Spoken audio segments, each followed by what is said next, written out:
A rally was held at Barakatal Market on Friday, campaigning in support of India Alliance candidate Ashish Kumar Saha. India Alliance candidate Ashish Kumar Saha and other leaders of the party were present. Likewise, on this day, the rally was also held at Mohanpur, Barakatal, Hazamara, and Simna. Later, a market meeting was held at Barakatal Market. India Alliance candidate Ashish Kumar Saha spoke a few words in the meeting. পূর্ব ত্রিপুরা আসনে আপনাদের যারাই পরিচিত যাদের সঙ্গে সংযোগ আছে তাদের আপনাদের বার্তা পৌঁছতে হবে। এই রাজ্যে এবারের ভোট জনগণের অধিকারের সুরক্ষার ভোট, এবারের ভোট বেকারদের রোজগারের সংস্থানের ভোট, এবারের ভোট কিষানদের ন্যায্য মূল্য তাদের উৎপাদিত দ্রব্যের পাওয়ার ভোট, এবারের ভোট শ্রমজীবী মানুষের মজুরি বৃদ্ধি 400 টাকা, এই 400 টাকা মূল্য বৃদ্ধির তাদের মজুরি বৃদ্ধির জন্য ভোট, এবারের ভোট বিভিন্ন জাতি উপজাতি মানুষের সংহতিকে বজায় রাখার জন্য। এই ভোট প্রদান করার জন্য আপনাদের ভাবনা চিন্তা আপনাদের চেতনার উপর আমরা বিশ্বাস রেখে আগামী 19 এপ্রিল হাত চিহ্নে ভোট দিয়ে ইন্ডিয়া জোটকে শক্তিশালী করতে, কেন্দ্রের সরকার করতে, কেন্দ্রে সরকার করার লক্ষ্যে ইন্ডিয়া জোট এগুচ্ছে।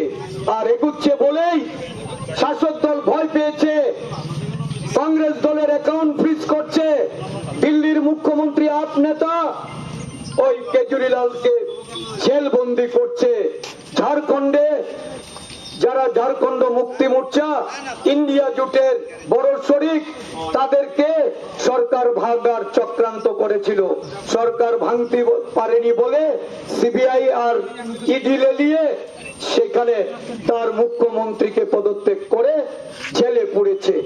বিনা অন্যায়ে অনৈতিক ভাবে দেশ পরিচালনা করতে গিয়ে স্বৈর শাসক নরেন্দ্র মোদীর চেহারাটা আজকে জনগণের কাছে পরিষ্কার হয়েছে।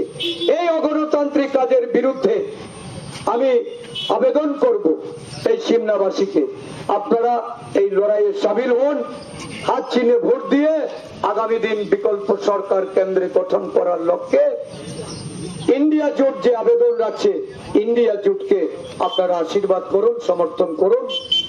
এই রাজ্যে আজকে যিনি পশ্চিম ত্রিপুরা লোকসভা আসনের প্রার্থী ভারতীয় জনতা পার্টি, নিশ্চয়ই আপনারা জানতে চাইবেন 4 বছর মুখ্যমন্ত্রী ছিলেন, মানুষের জন্য কি কাজ করেছেন, রাজ্যের মানুষের জন্য উনি কি স্বার্থ দেখেছেন, প্রতিশ্রুতি দিয়ে প্রতিশ্রুতি কতটুকু পালন করেছেন। 4 বছর পর ওনার পদত্যাগের কারণ কি? উনি তো এখানে মুখ্যমন্ত্রী ছিলেন, মানুষ 5 বছর ওনাকে মুখ্যমন্ত্রী হিসাবে পাঠিয়েছিল বিধানসভায় জয়ী করে, কিন্তু 4 বছর পর কেন পদত্যাগ? কার নির্দেশে পদত্যাগ? কি কারণ ছিল পদত্যাগের? এটা ওনার কাছে জানতে চাইবেন। একজন কেন্দ্রীয় মন্ত্রী এই এলাকা থেকে সংসদে উনি প্রতিনিধিত্ব করছিলেন, ওনার টিকিট কাটা হয়েছে। ব্যুরো রিপোর্ট, চিনি খরাং।